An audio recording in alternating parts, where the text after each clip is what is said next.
जय माता दी। आज हम राशिफल की बात करेंगे। Thank you so much for your lovely comment, like, share and subscribe. चंद्र राशि के अनुसार आप इसे देख सकते हैं। आपका लग्न भी हो सकता है। कर्क राशि की आज बात करेंगे। कर्क राशि वालों के लिए 2025 कैसा रहेगा और क्या करें क्या नहीं करें। पिछला टाइम आपका अगर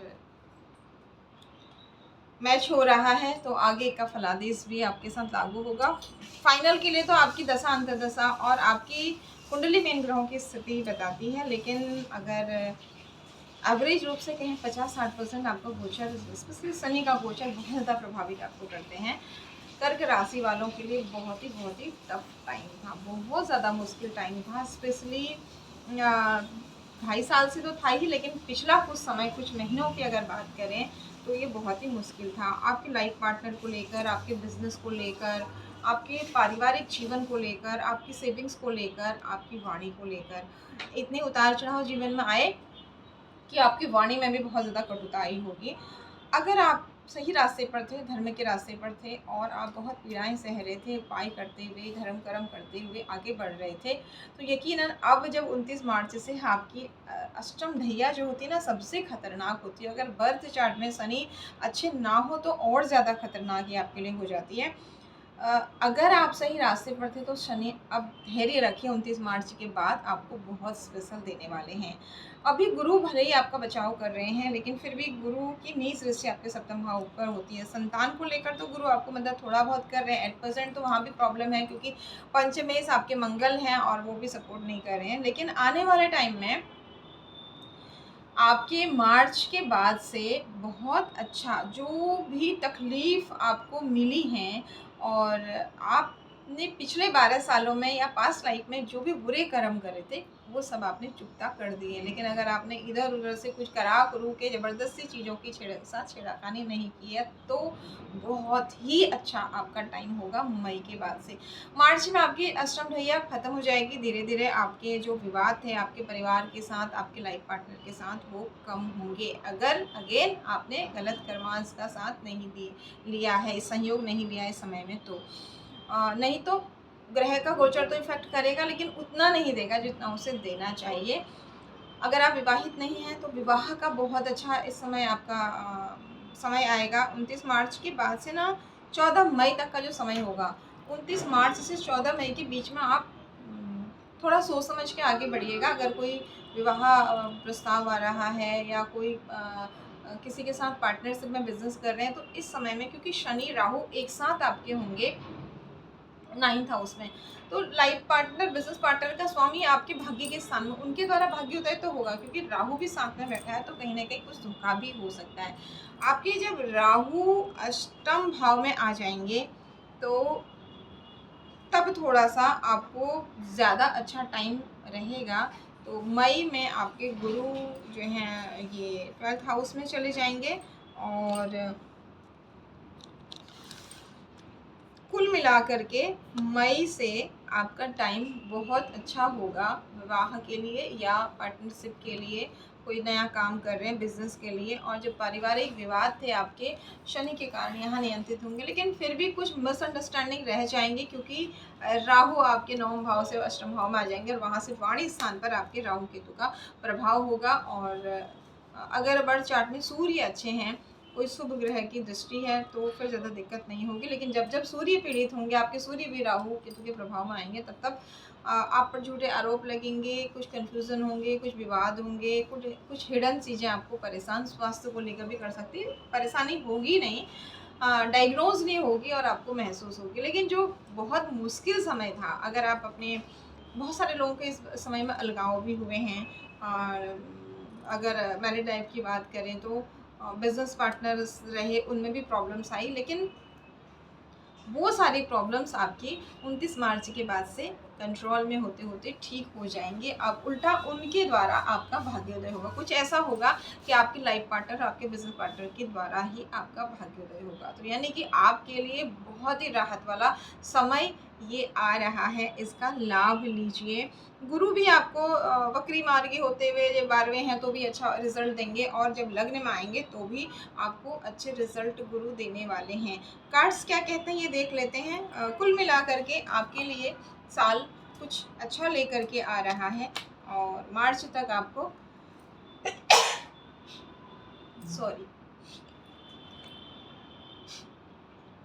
मार्च तक आपको थोड़ा सा ध्यान रखना है। मार्च के बाद कहाँ ध्यान रखना है? 29 मार्च से आपकी कमर को लेकर अगर पहले से कुछ प्रॉब्लम है, देखिए शनिदेव देते भी हैं और परिश्रम भी आपसे खूब कराते हैं। ईमानदारी से अगर आप काम कर रहे हैं तो आपको बहुत कुछ देते भी हैं। साथ में इनकी जो दृष्टियां हैं वो कहीं ना कहीं आपको दिक्कत भी करती है। आपके वर्क प्लेस पर भी शनि ने पिछले 2.5 साल से काम पर जा नहीं पा रहे हैं, काम नहीं, क्योंकि नीच दृष्टि थी इनकी वर्क प्लेस पर भी, वहाँ भी जो दिक्कत थी वो भी ख़त्म हो जाएगी। पिता के साथ जो बहुत बुरा आपका समय चल रहा था वो भी ख़त्म हो जाएगा और परिवार के साथ जो बहुत बुरा दौर था वो भी बैलेंस में होगा।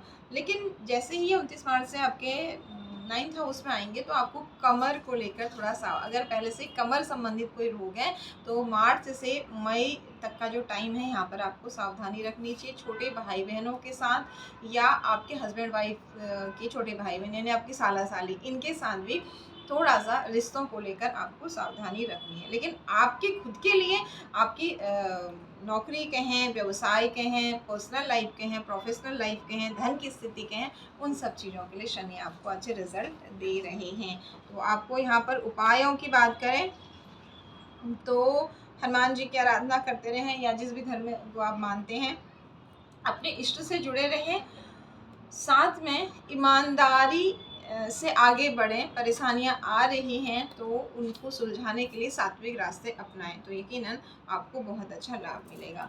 देखते हैं गणेशा डेक से क्या आपके लिए आ रहा है 2025 के लिए। उपाय हम वीडियो के अंत में आपको और देंगे। जॉय का कार्ड आ गया। वैसे भी बहुत इमोशनल होते हैं कर्क राशि वालों के लिए, भगवान शिव की ब्लेसिंग्स बहुत फलीभूत होती हैं।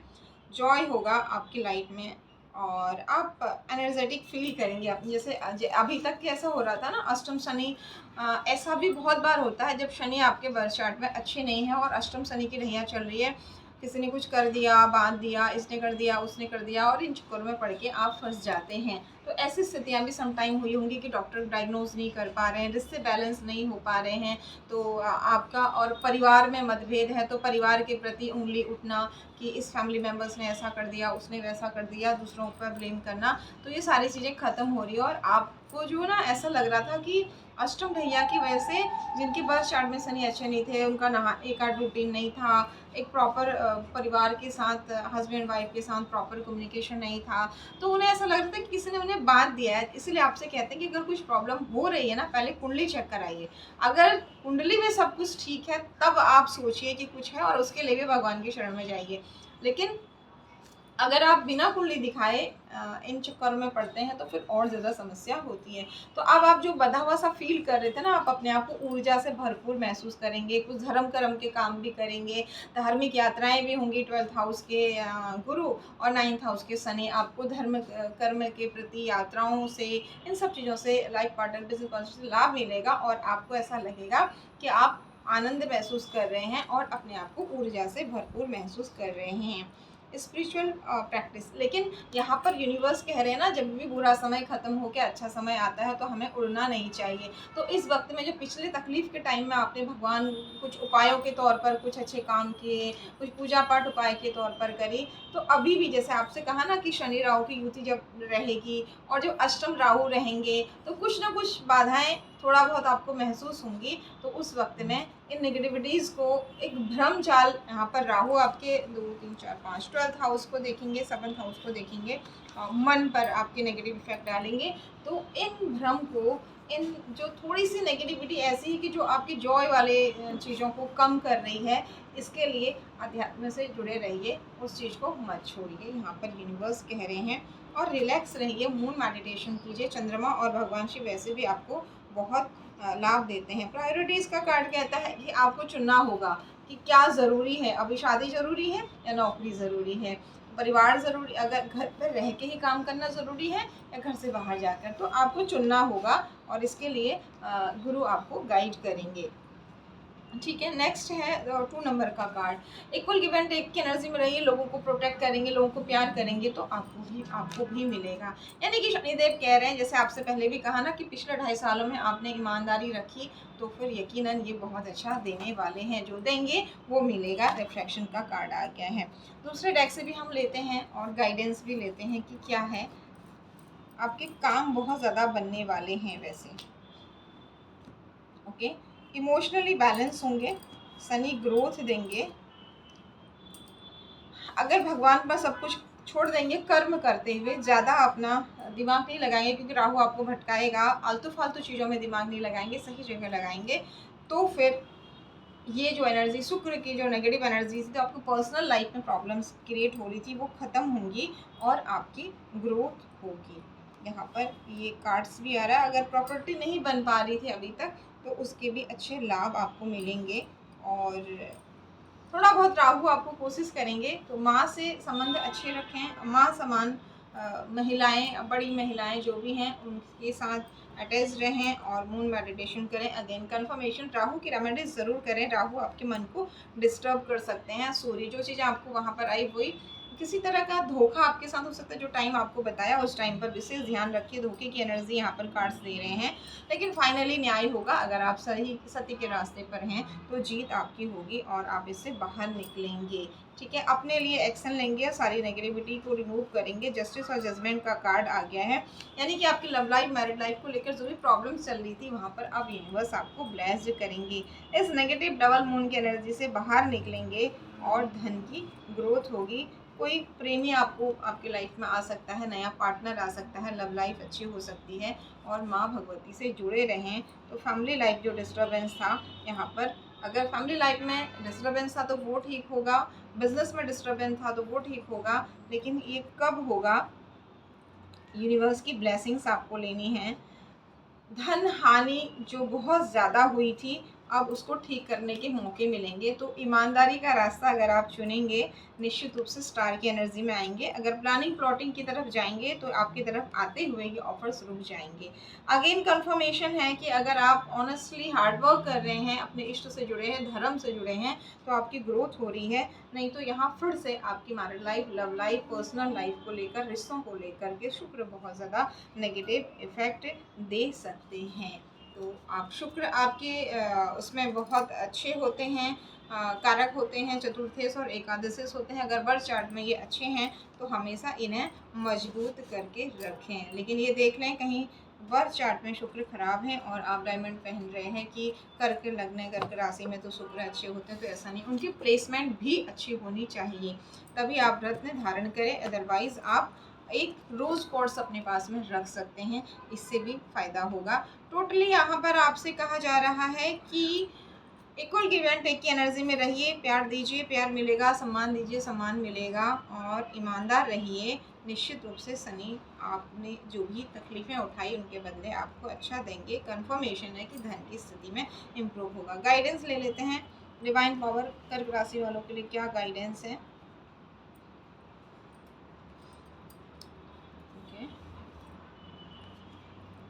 आपके सामने कार्ड है, इमोशन पर बैलेंस रखना है और कुछ नहीं है। केतु की रेमेडीज करते रहिए और चंद्रमा की रेमेडीज करते रहिए, निश्चित रूप से आपकी लाइफ में चीज़ें ठीक होंगी। 2 कार्ड हम यहाँ से आपके सामने ही ले लेते हैं। ये कार्ड्स आपके सामने ही सफलिंग किए हुए थे। गाइडेंस क्या है कर्क राशि वालों के लिए, प्लीज यूनिवर्स डिवाइन पावर बताएं। हर हर महादेव। ओके, 6 नंबर, चरित्र को उज्जवल रखिए, कर्मों को अच्छा रखिए, तो शुक्र आपको बहुत कुछ देंगे, ब्लेस्ड करेंगे। यानी कि जो नेगेटिव थॉट्स, ओवर थिंक थे, वो रुकेंगे और आपको ब्लेसिंग्स मिलेंगी। यहाँ पर 4 राहु को अगेन, राहु अगेन यहाँ पर डबल 2 हार्मनी का कार्ड आ गया है। आपसे ये कहा जा रहा है कि नेगेटिव थॉट्स, ओवर थिंक और गलत चीज़ों से बचिए। अगर आप सही रास्ते पर चलते हैं तो शुक्र आपकी लाइफ को बहुत अच्छा करेंगे और आपकी ग्रोथ को बहुत अच्छा करेंगे। अगेन आपके लिए बार बार रेमेडीज आ रही हैं। राहु को ठीक करना, राहु को ठीक करना क्या है, धर्म से जुड़िए, शॉर्टकट रास्तों से बचिए और आध्यात्म भी शॉर्टकट रास्तों से बचिए। विल एक्टिविटीज़ की हेल्प लेने और इनमें इन्वॉल्व होने से बचिए। अगर आप ऐसा करते हैं नेवी ब्लू कलर को अवॉइड कीजिए। अपनी प्लानिंग्स को बनाकर फिर काम कीजिए, क्योंकि ग्रह आपको सहयोग दे रहे हैं। जितना कुछ 2.5 सालों में आपने तकलीफ़ें उठाई, ईमानदारी से और हार्ड वर्क किया, अच्छे कर्म करते हुए आगे बढ़े, तो वो सारे दर्द आपके ख़त्म होने वाले हैं। Once again thank you so much. आप सबके लिए ढेर सारी शुभकामनाएँ। जय माता दी।